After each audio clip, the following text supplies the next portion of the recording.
Asgard Stories. How Thor Lost His Hammer. Come, Loki, are you ready? My goats are eager to be off, cried Thor, as he sprang into his chariot, and away they went, thundering over the hills. All day long they journeyed, and at night they lay down to rest by the side of a brook. When Balder, the bright sun god, awoke them in the morning, the first thing Thor did was to reach out for Mjolnir, his magic hammer, which he had carefully laid by his side the night before. "Why, Loki," cried he, "alas, my hammer is gone. Those evil frost giants must have stolen it from me while I slept. How shall we hold Asgard against them without my hammer? They will surely take our stronghold. We must go quickly and find it," replied Loki. "Let us ask Freya to lend us her falcon garment."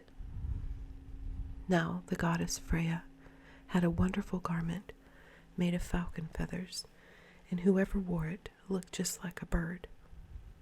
As you may suppose, this was sometimes a very useful thing. So Thor and Loki went quickly back to Asgard and drove with all speed to Freya's palace, where they found her sitting among her maidens. "Asgard is in great danger," said Thor, "and we have come to you, fair goddess, to ask if you will lend us your falcon garment, for my hammer has been carried off, and we must go in search of it." "Surely," answered Freya, "I would lend you my falcon cloak, even if it were made of gold and silver." Then Loki quickly dressed himself in Freya's garment and flew away to the land of the frost giants, where he found their king making collars of gold for his dogs and combing his horses. As Loki came near, he looked up and said, "Ah, Loki, how fare the mighty gods in Asgard?" "The Aesir are in great trouble," replied Loki, "and I am sent to fetch the hammer of Thor." "And do you think I am going to be foolish enough to give it back to you after I have had all the trouble of getting it into my power?" said the king. "I have buried it deep, deep down in the earth, and there is only one way by which you can get it again. You must bring me the goddess Freya to be my wife." Loki did not know what to say to this, for he felt sure that Freya would never be willing to go away from Asgard to live among the fierce giants. But as he saw no chance of getting the hammer, he flew back to Asgard to see what could be done. Thor was anxiously looking out for him. "What news do you bring, Loki?" cried he. "Have you brought me my hammer again?" "Alas, no," said Loki. "I bring only a message from the giant king. He will not give up your hammer until you persuade Freya to marry him." Then Thor and Loki went together to Freya's place, and the fair goddess greeted them kindly. But when she heard their errand and found they wished her to marry the cruel giant, she was very angry and said to Thor, "You should not have been so careless as to lose your hammer. It is all your own fault that it is gone, and I will never marry the giant to help you get it again." Thor then went to tell Father Odin, who called a meeting of all the Aesir, for it was a very serious matter they were to consider. If the king of the giants only knew the power of the mighty hammer, he might storm Asgard and carry off the fair Freya to be his bride. So the Aesir met together in their great judgment hall in the palace of Gladsheim. Long and anxiously they talked over their peril, trying to find some plan for saving Asgard from these enemies. At last Heimdall, the faithful watchman of the Rainbow Bridge, proposed a plan.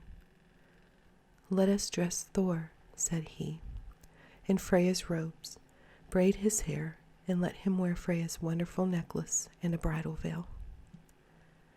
"No, indeed," cried Thor angrily. "You would all laugh at me in a woman's dress. I will do no such thing.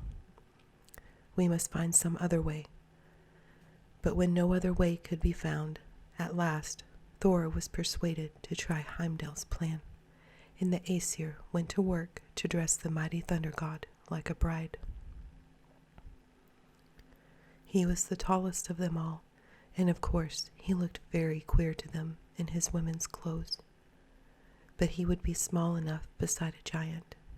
Then they dressed Loki to look like the bride's waiting maid, and the two set off for Utgard, the stronghold of the giants.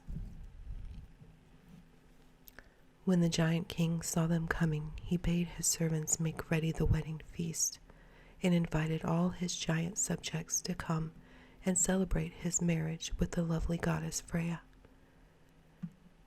So the wedding party sat down to the feast, and Thor, who was always a good eater, ate 1 ox and 8 salmon, and drank 3 casks of mead. The king watched him, greatly surprised to see a woman eat so much, and said, "Where hast thou seen such a hungry bride?" But the watchful Loki, who stood nearby as the bride's waiting maid, whispered in the king's ear, 8 nights has Freya fasted and would take no food, so anxious was she to be your bride. This pleased the giant, and he went toward Thor, saying he must kiss his fair bride. But when he lifted the bridal veil, such a gleam of light shot from Thor's eyes that the king started back and asked why Freya's eyes were so sharp. Again Loki replied, "For 8 nights the fair Freya has not slept. So greatly did she long to reach here."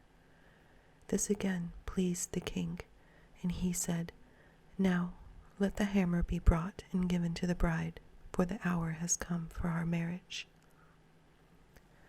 All this time Thor was so eager to get his treasure back that he could hardly keep still, and if it had not been for what the wily Loki said, he might have been found out too soon.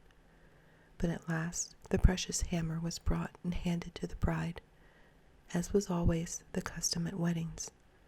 As soon as Thor grasped it in his hands, he threw off his woman's robes and stood out before the astonished giants.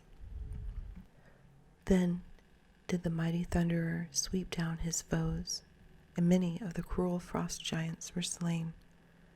Once more the sacred city of Asgard was saved from danger, for Thor was its defender, and he was careful never again to let his magic hammer be taken from him.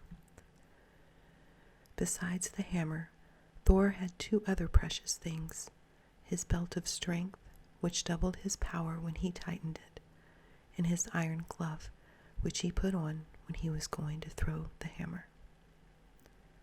"I am the god Thor. I am the war god. I am the thunderer. Here in my Northland, my fastness and fortress, reign I forever. Here, amid icebergs, rule I the nations. This is my hammer, Mjolnir, the mighty. Giants and sorcerers cannot withstand it. These are the gauntlets wherewith I wield it and hurl it afar off. This is my girdle. Whenever I brace it, strength is redoubled." The end.